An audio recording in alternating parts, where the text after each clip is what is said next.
പഹൽഗാം ആക്രമണം നടത്തിയ ഭീകരർ പീർ പഞ്ചൽ വനമേഖലയിലേക്ക് കടന്നതായിട്ടാണ് നമുക്കിപ്പോൾ സംശയമുള്ളത്. അക്കാര്യമാണ് ബാലഗോപാലും ഇപ്പോൾ പങ്കുവച്ചത്.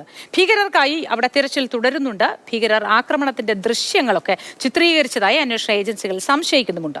അതേസമയം പ്രതിരോധ മന്ത്രി രാജ്നാഥ് സിംഗിന്റെ അധ്യക്ഷതയിൽ ഇന്ന് ഡൽഹിയിൽ സർവകക്ഷി യോഗം ചേരും. ഉയർന്ന പാകിസ്ഥാൻ നയതന്ത്രജ്ഞനെ വിളിച്ചു വരുത്തി ഇന്ത്യ കത്ത് നൽകി. അതിനിടെ ഇന്ത്യയുടെ നടപടികൾക്ക് പാകിസ്ഥാൻ മറുപടിക്ക് തയ്യാറെടുക്കുന്നതായുള്ള റിപ്പോർട്ടുകളും പുറത്തു വരുന്നുണ്ട്. അർജുൻ പീതാംബരന്റെ വിശദാംശങ്ങളുമായി നമുക്കൊപ്പം ചേരുന്നു. Arjun, good morning.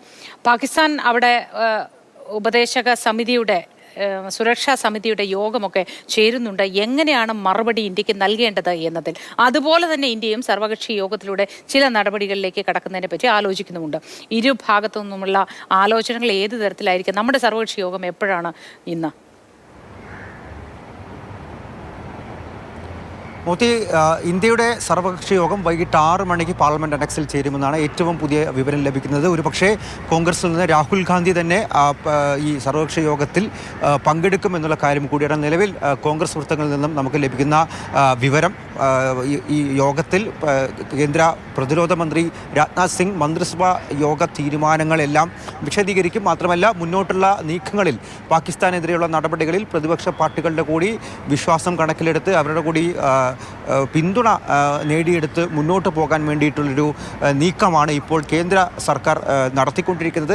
കോൺഗ്രസ് അടക്കമുള്ള പാർട്ടികൾ പാകിസ്ഥാനെതിരെ കൃത്യമായിട്ടുള്ള മറുപടി നൽകണമെന്നുള്ള കാര്യം കൂടി ആവശ്യപ്പെട്ട് രംഗത്തെത്തിയിട്ടുമുണ്ട്. എന്തായാലും ഈ വൈകിട്ടത്തെ സർവകക്ഷി യോഗത്തിൽ വലിയ പ്രാധാന്യം തന്നെ അറിയിക്കുന്നു. പ്രത്യേകിച്ചും നയതന്ത്ര തലത്തിൽ ഇത്രത്തോളം വലിയ നടപടികൾ നടത്തിയിരിക്കുന്ന സാഹചര്യത്തിൽ കൂടുതൽ നടപടികൾ വരുമെന്ന് നമ്മൾ ആൻറ്റിസിപ്പേറ്റ് ചെയ്യുന്ന ഈ ഒരു സാഹചര്യത്തിൽ എന്തായാലും ആ യോഗത്തിനും വളരെയധികം പ്രാധാന്യമുണ്ട്.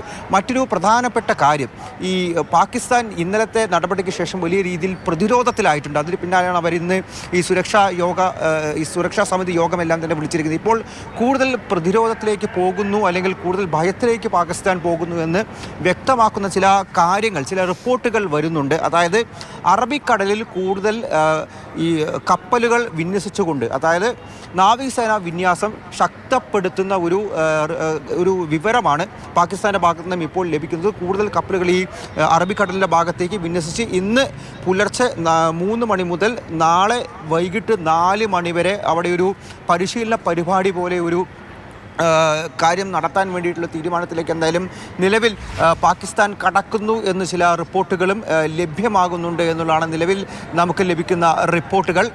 മാത്രമല്ല, വലിയ രീതിയിൽ തന്നെ പാകിസ്ഥാൻ പ്രതിരോധത്തിലായിരിക്കുന്നു. കാരണം ലോക രാജ്യങ്ങൾ പാകിസ്ഥാനെ ഒറ്റപ്പെടുത്തിയിട്ടുള്ള ഒരു സ്ഥിതിവിശേഷമാണ് നിലവിലുള്ളത്.